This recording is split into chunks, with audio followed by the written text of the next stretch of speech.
يعرفوها. من هنا كانت البداية، انطلاقة واختراقة. سيد حمدي يأتي للأهلي بالاستفاقة. بص شوف جده بيعمل ايه، بص شوف جده عمل اللي عليه، بص شوف جده. الله عليه الله عليه الله عليه. 1-0 والله بكسر الهاء وهي يمين.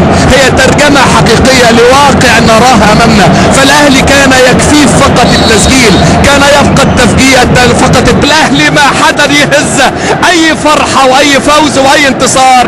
الأهلي لا يعرف الانكسار. أي مهارات، أي انطلاقات، أي اختراقات. النادي الأهلي يسجل ثنائية تاريخية، ولأول مرة يتقدم النادي الأهلي على أمر العودة. نلعب في الدقيقة 84، أمامنا 6 دقائق يا شباب. كرة عرضية مثالية جميلة جدا جدا جدا. هرب الحقيقة البديل البلايلي اللاعب الجزائري، حطها حلوة قوي قوي قوي للاعب الكاميروني نجونج ياخد. فبذلك فليفرحوا، هو خير. قرار جريء لحكم أدار 20 من لقاء أبو شعيب الأحرش.